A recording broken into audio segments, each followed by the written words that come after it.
आज हमारा जो लेक्चर होगा वो 40 मिनट्स का अराउंड होगा, ठीक है, जिसमें हम सिर्फ 4 कंटेंट देख पाएंगे। पहला इलेक्ट्रिक करंट एंड सर्किट के बारे में हम पढ़ रहे होंगे, जिसमें करंट के बारे में हम जानेंगे बेसिकली, और थोड़ा सर्किट के बारे में, सर्किट क्या होता है, ओपन सर्किट और क्लोज सर्किट पढ़ लेंगे।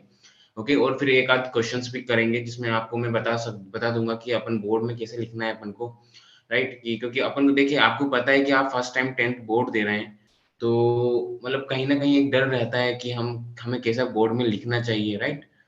तो मैं आपको एक सिस्टमेटिक आंसर राइटिंग का एक वे बता दूंगा कि आप कैसे अपन लिख सकते हैं, ओके, क्वेश्चंस के थ्रू। फिर नेक्स्ट टॉपिक हमारा इलेक्ट्रिक पोटेंशियल होगा, जिसमें हम इलेक्ट्रिक पोटेंशियल पोटेंशियल डिफरेंस के बारे में बात कर रहे होंगे, ओके। उस पर भी हम क्वेश्चंस करेंगे। फिर हम उसके बाद ओम्स लॉ पढ़ रहे होंगे। ओम्स लॉ में तो जैसे पता ही है कि सिंस तो रिवीजन है, तो ये भी अपन पढ़ेंगे। और नेक्स्ट जो हमारा लास्ट टॉपिक होगा सर्किट डायग्राम पे होगा, okay.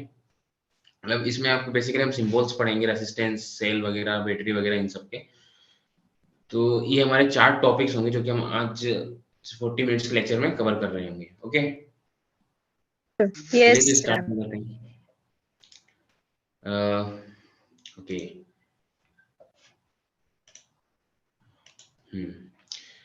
Electric current and circuit. पहला देखिए, इलेक्ट्रिसिटी, अब जो वर्ड है वो एक्चुअली जनरेट कहाँ से हुआ है, पहले ये देखिए। इलेक्ट्रिसिटी, इलेक्ट्रॉन, ठीक है। इलेक्ट्रिसिटी जो वर्ड है वो एक इलेक्ट्रॉन से जनरेट हुआ है, मतलब ये जो पूरा इलेक्ट्रिसिटी वो डिपेंडेंट किस पे है, इलेक्ट्रॉन पे, ठीक है। तो हमारा जो पहला जो इलेक्ट्रिक करंट है वो भी एक तरीके से इलेक्ट्रॉन पर डिपेंडेंट है, ठीक है। चलिए मैं अब शुरू करता हूँ। इलेक्ट्रिक करंट, देखिए हमने देखा है कि ये जो हमारा कंडक्टर होता है, ठीक है, उसमें जब भी हम इलेक्ट्रिक चार्जेस फ्लो करवाएंगे तब तब हमारा इलेक्ट्रिक करंट फ्लो होगा। क्या? जब जब हम इलेक्ट्रिक चार्जेस को फ्लो करवाएंगे तब तब हमारा इलेक्ट्रिक करंट फ्लो होगा, ओके। देखिए, अब मान ली आपको पता है कि हमारा जो कंडक्टर होता है उसमें एटम्स होते हैं। क्या होते हैं? एटम्स होते हैं, ठीक है। एटम्स के अंदर हमारे पास दो तरीके के इलेक्ट्रिक चार्जेस होते हैं। पहला, प्रोटॉन जो कि पॉजिटिव होता है, दूसरा इलेक्ट्रॉन जो कि नेगेटिव होता है, राइट। अब आपको पता है, आपने केमिस्ट्री में पढ़ा हुआ है कि प्रोटॉन जो होता है वो तो न्यूक्लियस से बॉन्डेड होता है, तो बॉन्डेड चीज को हम अलग नहीं कर सकते, उसके लिए बहुत हाई एनर्जी चाहिए होती है, राइट।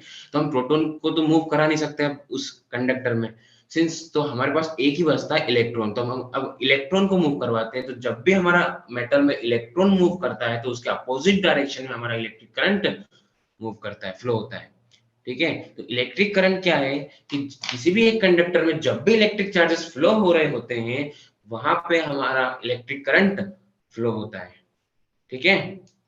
सिर्फ ये इलेक्ट्रिक करंट का एक ऊपर प्रैक्टिकल एग्जांपल था, ठीक है। प्रैक्टिकल, यदि प्रैक्टिकल जैसे आपने देखा होगा कि कोई बल्ब कब ग्लो करता है, जब उसमें से इलेक्ट्रिक करंट फ्लो करता है, मतलब इलेक्ट्रिक करंट फ्लो कर रहा है, इसका मतलब हम बोल सकते हैं कि इलेक्ट्रिक चार्जेस फ्लो कर रहे हैं उसके अंदर से। इलेक्ट्रिक चार्जेस यहाँ पर हम किसको बोल रहे हैं? इलेक्ट्रॉन को, क्योंकि सिंस प्रोटॉन तो हमारा बॉन्डेड है, राइट। अब बल्ब ग्लो करता है, राइट, और फैन चलता है। फैन में भी क्या होता है? फैन में वाइंडिंग होती है, वाइंडिंग के अंदर से हमारा करंट फ्लो होता है, तब जाके वो इलेक्ट्रोमैग्नेटिक इलेक्ट्रिक करंट जो हमारी मोटर है वो रोटेट कर पाती है, ठीक है। तो ये जो करंट के एप्लीकेशंस हैं वो इसलिए कि ताकि भाई हम उसमें मतलब उससे जो भी से बल्ब के फिलामेंट से हम क्या कर पाए, जैसे बल्ब का ही फिलामेंट होता है ऐसा होता है, ठीक है। देखिए ये, तो यहाँ से क्या होता है, ये वायर हमारा गया हुआ है, ठीक है। अब यहाँ से हमारा करंट फ्लो होता है, जिसके कारण यहाँ पे जो फिलामेंट होता है उसमें हाई रेजिस्टेंस के कारण, जब इसमें हाई रेजिस्टेंस कारण जब हमारे इलेक्ट्रॉन इसमें फ्लो होते हैं तो यहाँ से एनर्जी, हीट एनर्जी प्रोड्यूस होती है, फिर इसे बोलो लाइट एनर्जी प्रोड्यूस होती है, ओके। तो हमारा बल्ब ग्लो करने लग जाता है।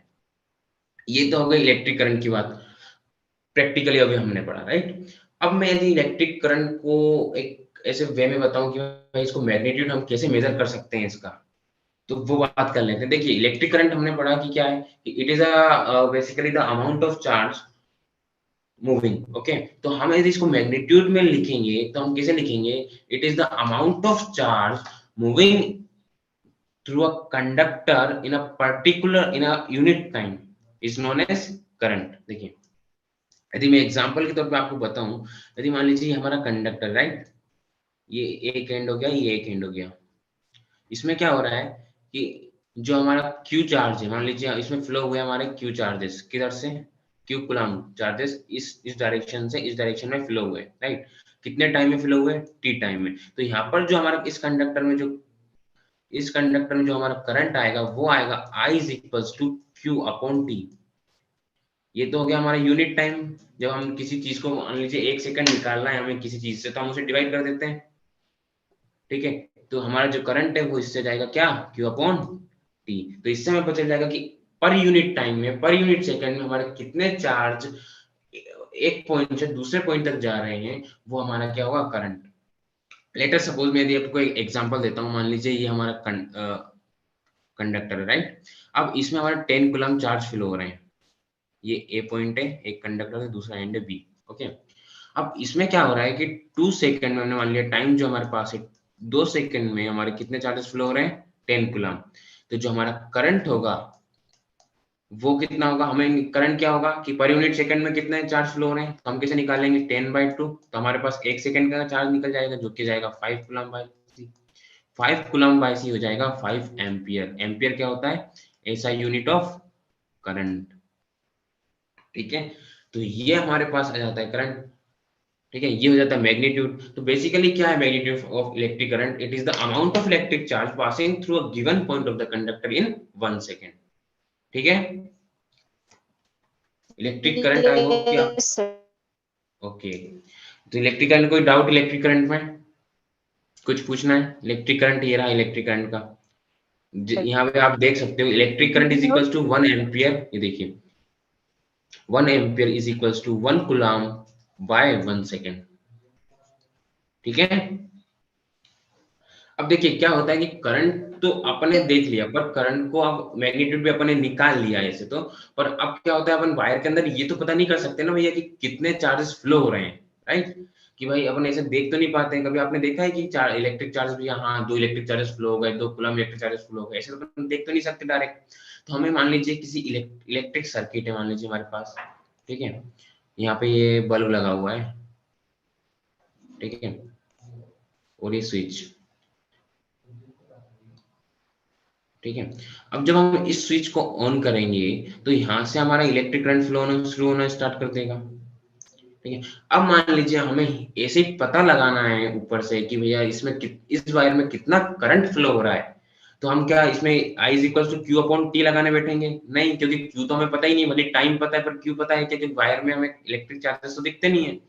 तो हम क्या करेंगे, हमारे पास एक डिवाइस होता है जिसे हम बोलते हैं एमीटर। क्या बोलते हैं, एमीटर। तो एमीटर को हम उस वायर में कनेक्ट कर देंगे, यहाँ पे जिस वायर से हमें करंट निकालना है, ठीक है। उस एमीटर, वो एक ऐसा डिवाइस होता है जिसमें मतलब मेजरिंग होती है 1 एम्पियर, 2 एम्पियर, 20 एम्पियर, 30 एम्पियर, ऐसे। तो हमें बता देता है कि कितने एम्पियर करंट यहाँ से फ्लो हो रहा है, राइट।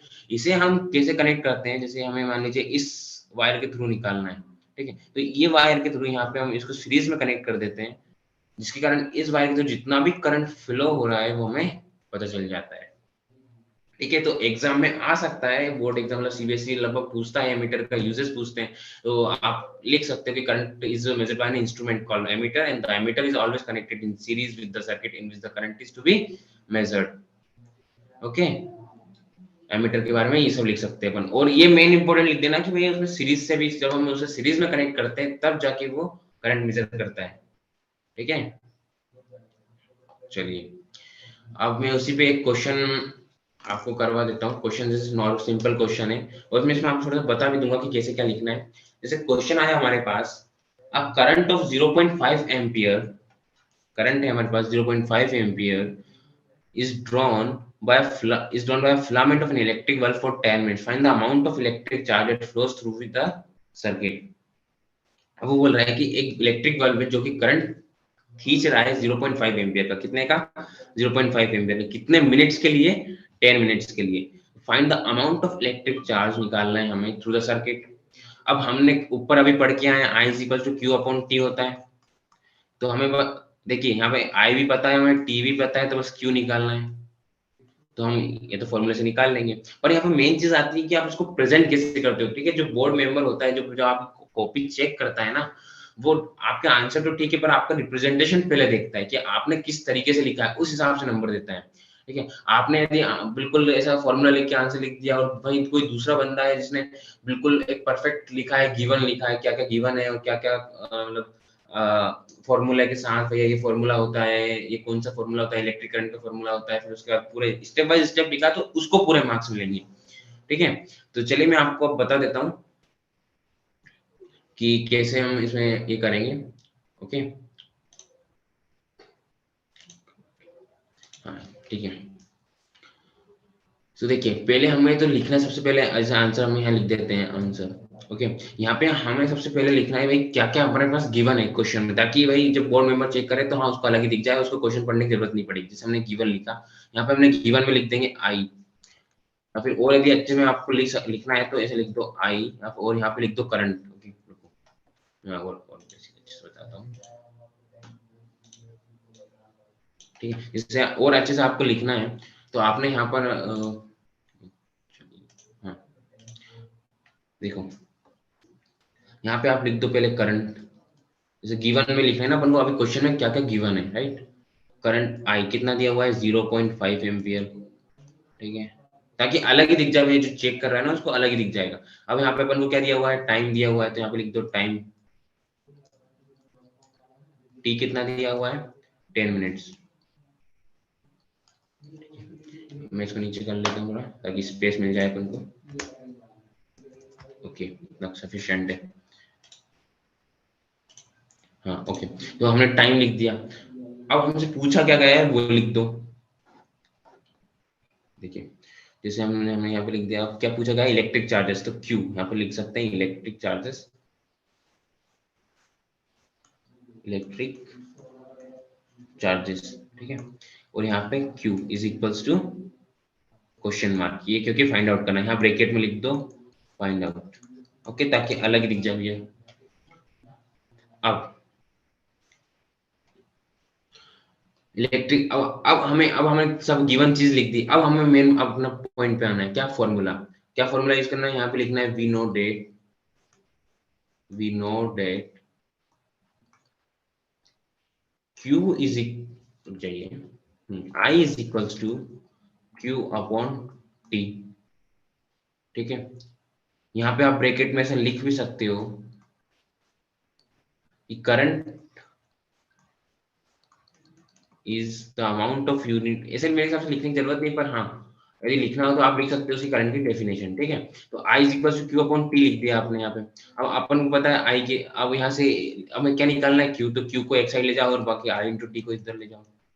ठीक है, अब सिंस आई क्या है अपने पास 0.5, यहाँ लिख दो 0.5, टी कितना है 10 मिनट्स, तो यहाँ पे भी मिनट से लिखो। ठीक है, अब डायरेक्ट सेकंड में मत लिख देना कि भैया हम डायरेक्ट सेकंड में कर देंगे, तो फिर क्या, फिर वो एक स्टेप कम हो जाएगी, तो बोर्ड मेंबर सोचेगा इसने मतलब जल्दी जल्दी चक्कर में स्टेप छोड़ दी, तो डायरेक्ट वो मत लिखना। ठीक है, 0.5, अब यहाँ पे आप लिख दो 10 इंटू 60 सेकेंड्स, और जो आई है जो अपना वो एम्पियर। ठीक है, तो यहाँ पे आप लिख दो 60 एम्पियर इंटू सेकेंड्स। ठीक है, और यहाँ पे लिख भी देना 1 minute is equals to 60 seconds, और नीचे लिख दो तो 10 minutes equals to 6 into 10, sorry 60 into 10 is equals to 600 second, ये लिख देना। तो यहाँ पे 0.5 into 10, 5 into 60 is equal to 6, 5 300 गुलाम। ये आ गया अपना क्या, और यहाँ पे इसको ऐसा बॉक्स लगा के अलग से हाईलाइट कर देना, मतलब बॉक्स हाईलाइट मतलब ऐसा बॉक्स लगाने, ताकि इसको आंसर जो चेक कर रहा है उसको अलग ही दिख जाए कि हाँ भैया ये आंसर है हमारा। Okay fine. यस तो ऐसे लिखना है, मतलब ये देखिए इस पूरी प्रोसेस होती है, गिवन लिखना होता है, फिर आपको फॉर्मूला लिखना होता है, फिर आपको फॉर्मूले में मतलब जो वैल्यूज है वो पुट करनी पड़ती है, और यदि आपने कुछ चेंजेस किए, जैसे अपने यहाँ 10 मिनट से 60 को सेकंड में कन्वर्ट करा है, तो वो भी उसको ब्रैकेट में बताना पड़ता है, राइट। ये सब चीजें बतानी होती है, और फाइनल जो आपने आंसर लिखा उसको एक बॉक्स में लिख के कि हाँ ये, और इसमें यहाँ पे आप लिख भी सकते हो, राइट, ऐसा कि ये आंसर ऐसा। ठीक है, तो ये हो गया हमारा इलेक्ट्रिक करंट। ओके, अब हमारे बात आती है, अब हमारा नेक्स्ट टॉपिक है potential difference in electric potential क्या होता है। Potential difference, reactive potential. तो चलिए अब हमें अभी हमने बात करी लास्ट टॉपिक में कि इलेक्ट्रिक करंट कब फ्लो होता है, जब आपके इलेक्ट्रिक चार्जेस फ्लो होते हैं, राइट। इलेक्ट्रिक चार्जेस को कौन फोर्स कर रहा है, ऐसा क्या है भाई जो इलेक्ट्रिक चार्जेस वहां पे फ्लो कर रहे हैं, कौन उनको मजबूर कर रहा है फ्लो करने के लिए? उसका रीजन होता है पोटेंशियल डिफरेंस। क्या पोटेंशियल डिफरेंस? जब दो हमारे जो कंडक्टर होता है, देखिए जब जो हमारा कंडक्टर होता है, यदि दो कंडक्टर के एंड में जब हमारा यदि पोटेंशियल डिफरेंस होता है, तो वहां पे हमारे जो इलेक्ट्रिक चार्जेस होते हैं वो फ्लो करना स्टार्ट कर देते हैं, ठीक है। क्या यदि हमारे पास पोटेंशियल डिफरेंस है किसी दो पॉइंट के बीच, तब जाके हमारे इलेक्ट्रिक चार्जेस फ्लो करने लग जाते हैं। देखिए जैसे यदि मैं एग्जांपल कहूँ, मान लीजिए अपने पास ये वाटर टैंक है, ठीक है, जिसमें पानी भरा हुआ है, राइट। एक इधर है और एक इसके साइड में रखा है जिसमें उतना ही पानी भरा हुआ है, ठीक है। और इसको अपने दोनों को ज्वाइन कर दिया। अब बताओ कि जब दोनों में सेम लेवल ऑफ वाटर है, तो क्या पाइप में से पानी फ्लो करेगा क्या? नहीं करेगा, क्योंकि भाई दोनों में सेम लेवल है। यहाँ पे जो प्रेशर आ रहा है पाइप के पॉइंट एंड पे, दोनों में सेम आ रहा है, तो फ्लो ही नहीं करेगा। वहीं यदि अपन दूसरा केस लें जिसमें एक में अपन ने फुल पूरा कर दिया, फुल वाटर भर दिया, और दूसरे टैंक को अपन ने खाली रखा और फिर इन दोनों को एक पाइप से कनेक्ट कर दिया, अब क्या होगा? अब वाटर फ्लो करेगा। वाटर फ्लो अब क्यों करेगा? क्योंकि भाई यहाँ पे प्रेशर नहीं है और यहाँ पे तो वाटर का प्रेशर है, ठीक है। तो यहाँ पे प्रेशर डिफरेंस के कारण हमारा वाटर फ्लो कर रहा है। सिमिलरली क्या होता है कि जब यहाँ पे प्रेशर डिफरेंस होता है तो वाटर फ्लो कर रहा है, वैसा कि वैसे यदि हमारे कंडक्टर में पोटेंशियल डिफरेंस होता है, तब जाके हमारा जो इलेक्ट्रिक चार्जेस है वो फ्लो करते हैं, ठीक है। अब इसका एक आप बोलोगे पोटेंशियल डिफरेंस तो क्रिएट कर दिया, तो इसमें क्या उनका रीजन क्या है इसका? देखिए क्या होता है कि जब हम पोटेंशियल डिफरेंस किसी, देखिए मैं कंडक्टर बनाता हूँ, राइट। इसे कंडक्टर है, हमने पोटेंशियल डिफरेंस लगाया, ठीक है। ये हमारा कंडक्टर है, ये दो एंड के बीच हमने पोटेंशियल डिफरेंस लगाया। थोड़ा मोटा मैं बना देता हूँ ऐसा, मान लीजिए कंडक्टर है, राइट। अभी कंडक्टर में जब हमने इन दोनों एंड के बीच में पोटेंशियल डिफरेंस क्रिएट किया, तो यहाँ पे क्या होता है कि इलेक्ट्रिक फील्ड जनरेट हो जाती है। क्या जनरेट हो जाती है? इलेक्ट्रिक फील्ड जनरेट हो जाती है कंडक्टर के बीच में, ऐसी। तो ये इलेक्ट्रिक फील्ड क्या करती है कि जो इलेक्ट्रो चार्जेस होते हैं, जो हमारे इलेक्ट्रॉन और प्रोटॉन होते हैं, सिर्फ प्रोटॉन तो बॉन्डेड है, तो हमारे जो इलेक्ट्रॉन होते हैं उनके ऊपर फोर्स लगाती है, तो जिसके कारण जो हमारे इलेक्ट्रॉन है वो मूव करना स्टार्ट कर देते हैं इलेक्ट्रिक फील्ड के अपोजिट डायरेक्शन में, ठीक है। और उसी तरह से हमारे इलेक्ट्रॉन यदि मूव करना स्टार्ट कर देते हैं इस तरीके से, तो हमारे जो करंट है वो इस डायरेक्शन में फ्लो करना स्टार्ट कर देता है। तो पोटेंशियल डिफरेंस का इंपॉर्टेंस समझ में आया? पोटेंशियल डिफरेंस का क्या इंपॉर्टेंस है भैया? ठीक है, ये होता है इलेक्ट्रिक पोटेंशियल डिफरेंस, ठीक है। अब यदि मान लीजिए हमें, ये तो हमने प्रैक्टिकली बात कर ली, जैसे हमने करंट में प्रैक्टिकली बात की थी, उसके बाद हमने उसका मैग्नीट्यूड वगैरह देखा था। अब हमें सिमिलरली हमने यहाँ पे पोटेंशियल डिफरेंस देखा, उसके प्रैक्टिस को प्रैक्टिकली बात करी, अब हम इसका मैग्नीट्यूड कैसे निकालेंगे वो देखते हैं, राइट। मान लीजिए हमें दो पॉइंट के बीच में पोटेंशियल डिफरेंस निकालना है। ये है ए पॉइंट और ये है बी पॉइंट। अब इन दोनों के बीच में हमें पोटेंशियल डिफरेंस निकालना है, तो कैसे निकालेंगे? मतलब डिफरेंस मतलब क्या हो गया? V a minus v v, potential at a minus potential at b, right. तो इसको हम ऐसे डिनोट कर सकते हैं वी ऑफ ए बी। तो कैसे निकालेंगे? Potential difference between the two points is defined as the amount of work done. कितना अमाउंट ऑफ वर्क डन, हम कितना वर्क कर रहे हैं एक यूनिट पॉजिटिव चार्ज को इस पॉइंट से इस पॉइंट तक ले जाने में, वो हमारा क्या होगा? Potential difference. मान लीजिए हमारे पास क्यू चार्जेस हैं, क्यू कूलम्ब चार्जेस हैं, हम और क्यू कूलम्ब चार्जेस को बी से ए तक ले जाने के लिए हमको कितना वर्क डन करना पड़ रहा है? डब्ल्यू। तो जो हमारा पोटेंशियल डिफरेंस होगा वो होगा work done per unit charge. तो जो कि हो जाएगा V is equals to V of M is equals to W upon Q, ठीक है। अब समझ में आया हो क्या आपको? मतलब समझ में आया हो, क्लियर हुआ हो कि हम पोटेंशियल डिफरेंस कैसे निकालते हैं? मान लीजिए यदि मैं आपको एक एग्जांपल के तौर पर बताऊं कि ये दो पॉइंट दिए हुए हैं, कंडक्टर में दो पॉइंट दिए हुए हैं, राइट। कंडक्टर जब हमें दो दो पॉइंट दिए हुए हैं, ठीक है। अब इसमें हमारे पास कितने इलेक्ट्रिक चार्जेस हैं, मान लीजिए 10 कूलम इलेक्ट्रिक चार्जेस हैं, राइट। और वर्क डन हम जब 10 कूलम इलेक्ट्रिक चार्जेस को इस पॉइंट से इस पॉइंट तक ले जा रहे हैं, बी से ए तक ले जा रहे हैं, तो हमारे हमको वर्क डन लग रहा है 100 जूल का। कितना? 100 जूल, ठीक है। तो जो हमारे पास पोटेंशियल डिफरेंस होगा ए बी का, वो कितना होगा? वर्क डन कितना लगा? 100। पर कूलम निकालना है तो हम क्या कर देंगे? डिवाइड। तो ये डिवाइड कर दिया, तो हमारे पास क्या आया? 10 volt. Potential difference between the a b क्या है हमारे पास? 10 वोल्ट। मतलब एक यूनिट चार्ज को बी से ए तक ले जाने के लिए 10 जूल वर्क हमें करना पड़ रहा है। वी को हम ऐसा भी लिख सकते हैं, वोल्ट जो हमारी यूनिट होती है ना, v o l t volt, वो होती है जूल अपॉन सेकंड, ठीक है। तो आप यूनिट का खास ध्यान रखिएगा। क्या होता है कि कभी कभी अपन आंसर तो लिख के जाते हैं बोर्ड में, पर यूनिट लिख के नहीं आते, तो जो एग्जामिनर होता है वो हमारे मार्क्स काट लेता है यूनिट के चक्कर में। तो यूनिट का एक बार खास तौर पर ध्यान रखिए। देखिए जैसे आपने जो ऊपर हमने क्वेश्चन किया था उसमें सी लिखा है ना, हमने कूलम लिखा है ना, Q इज इक्वल टू 300 सी। यदि आप यहाँ पे सी नहीं लिखोगे, कूलम नहीं लिखोगे, तो एग्जामिनर आपके नंबर काट लेगा, ठीक है।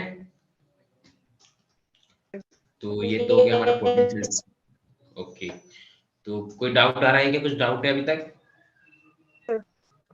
No sir. ओके, तो ये हो गया हमारा पोटेंशियल डिफरेंस, ठीक है। अब मैं आपको यहाँ से जो मैंने नोट्स बनाए हैं उस पर भी मैं आपको समझा दीजिए। Potential difference is equals to work done upon quantity of charge move. यही पढ़ा हमने, V is equals to W upon Q। तो quantity of charge Q is equals to quantity of charge moved, okay. ये the SI unit, potential difference की SI unit होती है जो volt होती है, मैंने आपको बताया यहाँ पे, ठीक है। सिंस जूल अपॉन सेकंड अपन लिखते हैं, तो ये इक्वल टू होगा किसके? वोल्ट के, जो कि क्या है अपने वोल्ट की, वोल्ट पोटेंशियल डिफरेंस की एसआई यूनिट, ओके। तो ये हो गया है ना। ये जैसे ये मैंने देखो, ये देखिए, देखिए यहाँ पे ये 1 volt is equals to 1 joule upon 1 coulomb, okay. अब हम बात कर लेते, ये हो गया हमारा पोटेंशियल डिफरेंस, ठीक है।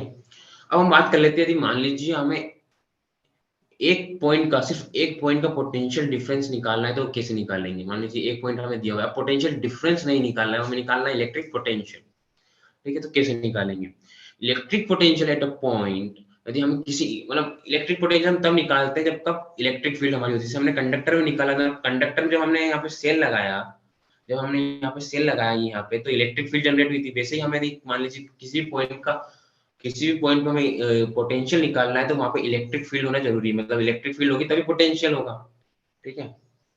तो ये मान लीजिए यहाँ पे पोटेंशियल, ए पॉइंट का हमें इलेक्ट्रिक पोटेंशियल निकालना है, राइट। तो हम कैसे निकालेंगे?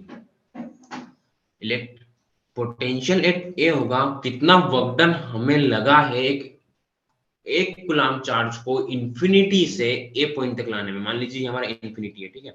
इंफिनिटी से ए पॉइंट तक लाने में कितना वर्क डन हमें करना पड़ रहा है पर यूनिट चार्ज, वो हमारा होगा पोटेंशियल एट ए। मान लीजिए इंफिनिटी से लाने में हमें बोल सकते हैं कि W जूल वर्क करना पड़ रहा है, ठीक है। कितने चार्जेस को लाने में? Q चार्जेस लाने में। तो पोटेंशियल एट ए होगा वो कितना होगा? W अपॉन Q, ठीक है। तो जब भी हमें एक पॉइंट का पोटेंशियल निकालना होता है, एक इलेक्ट्रिक पोटेंशियल मतलब पॉइंट का पोटेंशियल निकालना होता है, तो हम उसे इंफिनिटी से लाते हैं उस पॉइंट तक, और फिर देखते हैं कि कितना वर्क डन हमें करना पड़ रहा है Q पर यूनिट चार्ज को लाने में, ठीक है। तो ये होगा electric potential, yes sir. Okay.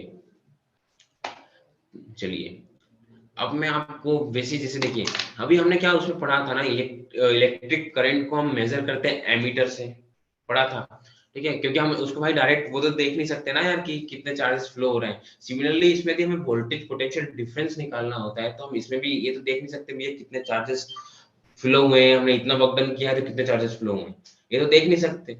तो हम क्या इसके लिए एक इक्विपमेंट यूज करते हैं जो कि होता है वोल्ट मीटर। एक इंस्ट्रूमेंट यूज करते हैं, उसको बोलते हैं वोल्ट मीटर, ठीक है। क्या बोलते हैं? Volt meter. वोल्ट मीटर देखिए, वोल्ट मीटर को हम रिप्रेजेंट करते हैं ऐसे V से, ठीक है। जैसे हमारे पास इलेक्ट्रिक सर्किट है, यहाँ पे बल्ब है, सॉरी, इसे यहाँ पे बल्ब है, ठीक है, ये बल्ब हो गया, और यहाँ पे ये हमारे हमने ये लगा दिया सेल, और ये हमारा सर्किट। ठीक है, अब हमें मान लीजिए इसमें निकालना है, इसके अक्रॉस हमें पोटेंशियल निकालना है, पोटेंशियल। ठीक है, पोटेंशियल डिफरेंस निकालना है इस और इस एंड के बीच में। ठीक है, तो हम किस चीज का यूज करेंगे? वोल्ट मीटर का। किस चीज का यूज करेंगे? वोल्ट मीटर का। देखिए इसको इरेज करता हूँ। हाँ, हम्म हम्म, ठीक है, किस चीज का यूज करेंगे? वोल्ट मीटर का। अब वोल्ट मीटर एक ऐसा डिवाइस होता है जब हम इसको किसी मतलब कि जिसके भी हमें अक्रॉस पोटेंशियल डिफरेंस निकालना होता है, यदि हम उसके अक्रॉस लगा देते हैं तो वो हमें वोल्टेज की रीडिंग बता देता है कि इसके अक्रॉस कितना पोटेंशियल डिफरेंस है। वो कुछ मतलब उसमें भी रीडिंग लिखी होती है, 1 वोल्ट 2 वोल्ट। जैसे आपने देखा है ना कि हमें जब गाड़ी चलाते हैं तो भाई 10 kilometre per hour, 20 kilometre per hour speed होती है, मीटर स्पीडोमीटर होता है जो स्पीड नापता है। वैसे यहाँ पे होता है वोल्ट मीटर होता है जो कि वोल्ट नापता है। इसको हम जैसे ऐसे लगा सकते हैं यहाँ पे, ये इसको हम लगाते हैं पैरेलल, जिसके अक्रॉस जो पोटेंशियल डिफरेंस निकालना होता है, मेजर करना होता है, उसको हम उसके अक्रॉस लगाते हैं, उसके पैरेलल में लगाते हैं। ठीक है, तो voltmeter is always connected in parallel across the 2 points where the potential difference is to be measured.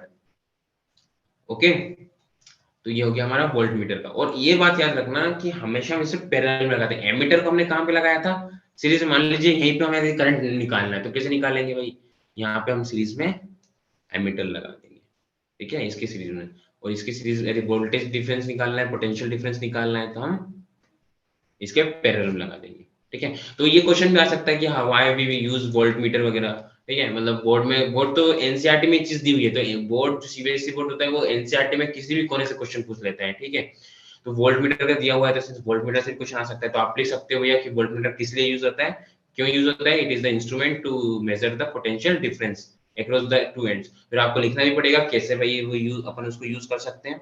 तो के आपको लिखना है the voltmeter is always connected in parallel across the 2 points where the potential difference is to be measured. Okay, तो sir. ये हो गया। Yes, sir. Okay, अब हम बात करते हैं अब एक क्वेश्चन, एक और क्वेश्चन है हमारे पास कि how much work is done in moving a charge of 2 coulomb across the 2 points having the potential difference of 12 volt। कितना वर्क डन करना पड़ रहा है by moving a charge of 2 coulomb across 2 points having the potential difference of 12 volt। मतलब ऐसा बोलो कि 2 coulomb हमारे पास चार्ज है, राइट, और हमारे पास 2 पॉइंट है। यदि हम उनको 2 कूलम चार्ज को एक ए पॉइंट से बी तक ले जा रहे हैं, 12 वोल्ट का पोटेंशियल डिफरेंस, तो हमें कितना वर्क डन करना पड़ेगा? तो भाई हम इसमें क्या करेंगे? वैसे यदि जैसे हमें आपको आंसर में बताओ कैसे लिखना है बोर्ड में, तो चलिए मैं बताता हूँ। जैसे हमें फर्स्ट वही गिवन लिखना है भैया कि हाँ क्या क्या दिया हुआ है। क्या दिया हुआ है? चार्जेस दिए हुए हैं 2 कूलम, पोटेंशियल डिफरेंस दिया हुआ है, तो आप यहाँ पे लिख सकते हो वी, या फिर ऐसा भी लिख सकते हो यहाँ पे पोटेंशियल डिफरेंस और कॉमा करके V इज इक्वल कितना दिया हुआ? 12 वोल्ट। ठीक है, अब हमें निकालना क्या है वो लिख दो, work done is equal to question mark to be find out. Okay, to be found, to be find. Okay, work done is equal to question mark. अब सिंस यहाँ पे लिखो, सिंस हमें पता है क्या कि जो पोटेंशियल डिफरेंस होता है वो होता है Q upon, sorry, work done upon Q। ठीक है, यहाँ पे लिखो। तो अब यहाँ पे लिख दीजिए। अब हमें पता है वर्क डन निकालना है, तो वर्क डन को एक साइड ले जाओ और V इंटू क्यू को एक साइड ले गए, तो V को लिखा 2 इंटू क्यू। V जैसे V तो यहाँ पे हमारा 12 है। ओके, 12 इंटू 2, ये हो गया 24। सिंस ये V था और ये गुलाम में था, तो हमें पता है V इंटू गुलाम कितना होता है? जूल होता है। तो ये हो जाएगा कितना? 24 joule. Work done is equal to 24 joule. Fine. Yes. तो और यहाँ पे आप लिख सकते हो, यहाँ पे लिख दो भाई ये आंसर, यहाँ पे ऐसे लिख दो। और यहाँ पे आप एक चीज और ऐड कर सकते हो तो थोड़ा मतलब एग्जामिनर इम्प्रेस हो जाएगा। यहाँ पे एक काम करो, आप ऐसे डायग्राम भी बना सकते हो कि भाई हाँ यहाँ पे पास 2 पॉइंट्स हैं ए और बी, जिसमें हमें पोटेंशियल डिफरेंस आप यहाँ पे लिख सकते हो, potential difference 12 volt, V is equals to 12 volt.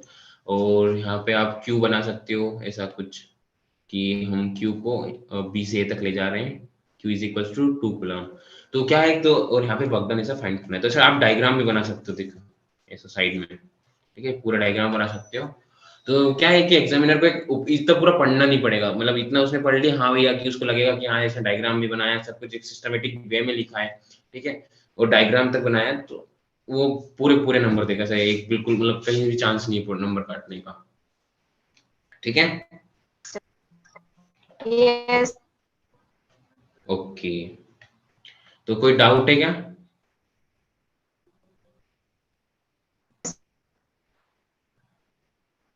Okay, तो अब नेक्स्ट जो हमारा टॉपिक आता है वो आता है ओम्स लॉ, ठीक है। क्या आता है? Ohm's law. 2 मिनट वेट करें, 2 मिनट रुकना, ओके। Sir.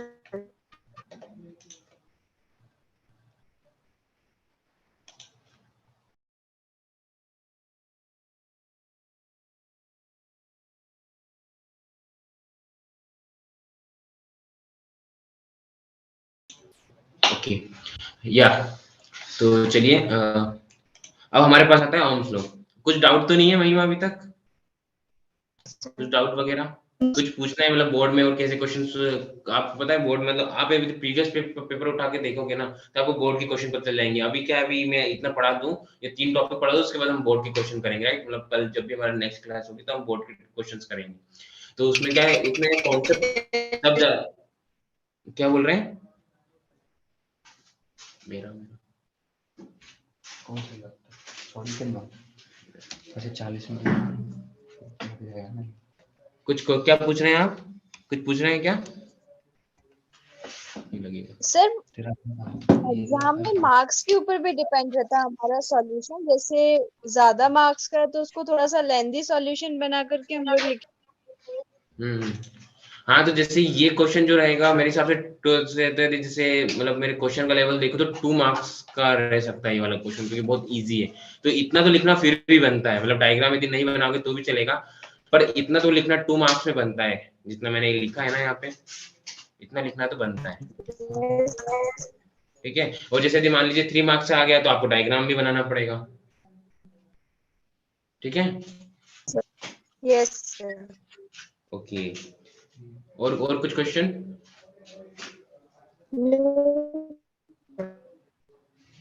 ओके ओके, चलिए तो हम स्लो शुरू करें। Yes sir.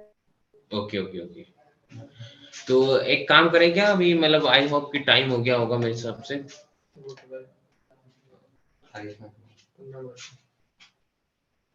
तो ठीक है, अपन मतलब देख लेते हैं, ओम स्लो देख सकते हैं, है ना।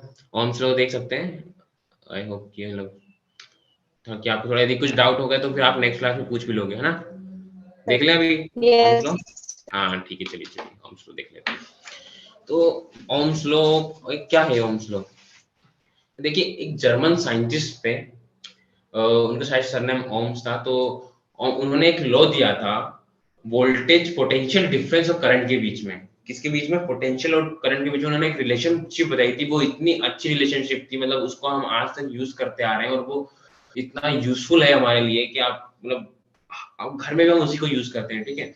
वो रिलेशनशिप उन्होंने ये बोली थी, ये कहा गया था, उसने ये बताया था कि जो हमारा पोटेंशियल डिफरेंस होता है दो कंडक्टर, एक कंडक्टर के एक जो पोटेंशियल डिफरेंस होता है वो डायरेक्टली प्रोपोर्शनल होता है किसके? करंट के, ठीक है। जो हमारा पोटेंशियल डिफरेंस होता है directly proportional to the current flowing through that conductor.